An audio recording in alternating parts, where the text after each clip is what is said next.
Good morning, champion. This is Professor Aswin from Government College of Technology. I am having my technical champion Lakshmi Narayan along with me. இப்போ லக்ஷ்மி நாராயணன் வந்து இன்னைக்கு என்ன பார்க்க போகிறோம், டைமென்ஷனை பற்றி பார்க்க போகிறோம்.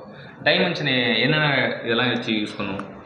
MLD sir. Dimension Lakshmi Narayanan சொல்கிறாரு, டைமென்ஷனில் எம் யூஸ் பண்ணணும், எல் யூஸ் பண்ணணும், டி யூஸ் பண்ணணும், அப்புறம் வேறு எஃப் தீட்டா யூஸ் பண்ணுவோம். சரியா? டெம்பரேச்சருக்கு. இப்போ வந்து நம்ம எம்எல்டி மட்டும் சிஸ்டம் மட்டும் பார்ப்போம். ஃபஸ்ட்டு வந்து சின்ன சின்ன விஷயத்துக்கு கேட்போம். ஃபஸ்ட்டு டிஸ்பிளேஸ்மெண்ட்டுக்கு எப்படி என்ன வரும்? தீட்டா எல் வரும். வெலாசிட்டிக்கு என்ன யூனிட்டு? வெலாசிட்டி மீட்டர் ஸ்கொயரா? Meter per second. அப்போ எல்டி பவர் -1 வரும். ஆக்சிலேஷனுக்கு 18/s², மீட்டர்/s². அப்போ எல்டி பவர் -2 வரும். இதான் வந்து பேசிக் வேரியபிள். அதுக்கப்புறம்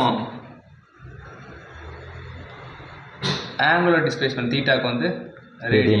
இங்கே ஒன்றுமே வராது, இது ஒன்றுமே வரானா எப்படி? m/0, l/0, t/0.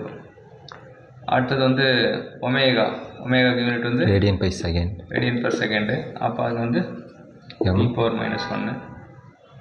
அதுக்கப்புறம் ஆல்ஃபா ரேடியன்/செகண்ட்², ஆங்குலர் ஆக்சிலேஷன். அப்போ t/-2. இதெல்லாம் பேசிக்கான விஷயம். இப்போ நமக்கு தெரியும் ஃபோர்ஸ்னால் force equal to mass into acceleration. இதுக்கு வந்து m, இது LT/-2. ஸோ வந்து ஃபோர்ஸோட யூனிட் வந்து நியூட்டன். நியூட்டனுக்கு வந்து mLT/-2 அப்படி சொல்கிறோம். சரி, அடுத்தது பார்த்தீங்கன்னா வந்து ஃபோர்ஸ்க்கு அப்புறம் வந்து டார்க் வந்து ஃபோர்ஸ் இன்ட்டு ரேடியஸ். அப்போ நியூட்டன் மீட்டர். நியூட்டனுக்கு ஆல்ரெடி தெரியும் mL/-2 இன்ட்டு எல் போட்டிங்கன்னா mL² t/-2. டார்க்கு வந்து mL² t/-2 வரும்.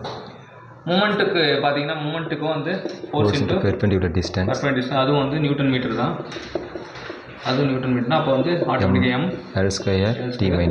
t/-2 வரும். ஸோ ஃபோர்ஸுக்கு வந்து mL/-2, டார்க்குக்கும் மூமெண்ட்டுக்கும் ஒரு எல் மட்டும் அதிகமாகும்.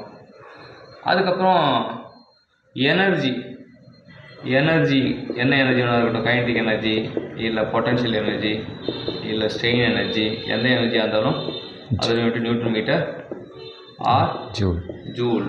அதுக்கும் வந்து mL² t/-2. அடுத்தது பவருக்கு energy per unit time. So அப்போ வந்து mL² t/-2, கீழே ஒரு டி இருக்கனால mL² t/-1. ஸோ இப்போ நம்ம பேசிக்காக நம்ம என்னெல்லாம் கற்றுக்கிட்டோம் டைமென்ஷன்னா, ஃபோர்ஸோட டைமென்ஷன் என்ன சொல்கிறோம்? mL/-2. டார்க்கோட டைமென்ஷன் என்ன சொல்கிறோம்? mL² t/-2.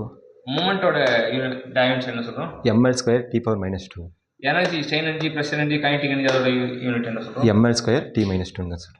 பவர் வந்து mL² t/-3 சொல்கிறோம். ப்ரெஷர் பார்த்தீங்கன்னா ப்ரெஷர் வந்து ஃபோர்ஸ் பை ஏரியா. ஃபோர்ஸ் வந்து தெரியும் mL/-2, ஏரியாவுக்கு L². அப்போ ப்ரெஷருக்கு வந்து mL/-1 t/-2 அப்படின்னு தெரியும். ஸோ எனக்கு என்னெல்லாம் டைமென்ஷன்னா ஃபோர்ஸோட டைமென்ஷன், டார்க்கோட டைமென்ஷன், மூமெண்ட்டோட டைமென்ஷன், எனர்ஜியோட டைமென்ஷன், பவரோட டைமென்ஷன், ப்ரெஷரோட டைமென்ஷன் எல்லாத்தையும் கற்றுக் கொடுத்த லட்சுமி நான் எனக்கு தேங்க்யூ சார். கண்டிப்பாக தேங்க்யூ சார். Thank you sir.